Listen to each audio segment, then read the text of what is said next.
Jim McFarland Joliet share 5 tips for new social workers. Social workers have an important role in our society and the lives of those around them. Social workers are often looked upon as heroes, helping those who cannot help themselves. However, social work can be challenging at times, and new social workers can run into some problems along the way. The following is some advice for those just starting in social work and who want to avoid common mistakes.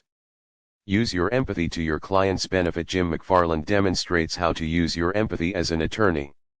He will help you realize what your client is facing in every area. Your client is depending on you to advocate for them. There are situations where you can learn from your client.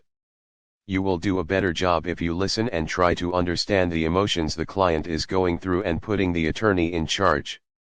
Accept that you will be emotionally affected. The same empathy that benefits your client will often be a drain on you. Many first-time caseworkers imagine they can turn off their emotions the same way they switch off the light when they leave their office.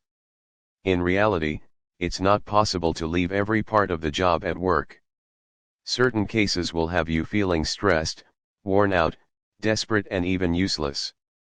Especially where children are involved, it's important to give yourself permission to feel a range of emotions. A tip that many new social workers benefit from is finding a therapist of their own, so they can vent about the worries of work without being judged.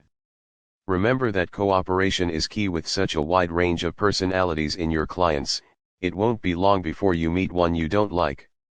Maybe it's because their case is particularly challenging, maybe it's because they refuse to follow any of your suggestions, or maybe they just rub you the wrong way.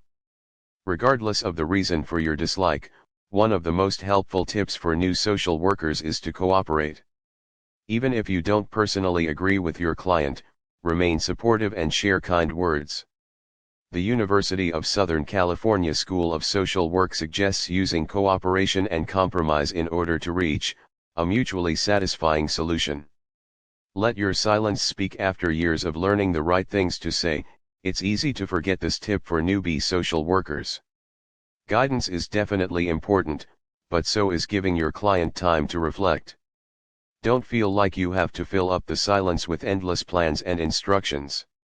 Instead, let your client reflect on what you've already told them.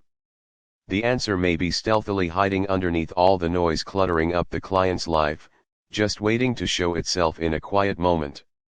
You'll be amazed at the self-awareness a few minutes of silence can bring, and not only for your client.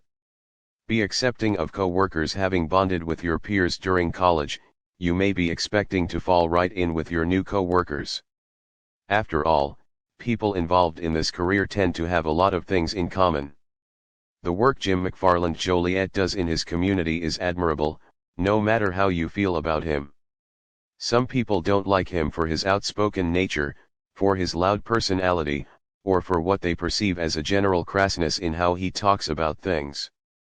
But you can't deny that the man is generous with his time and financial resources.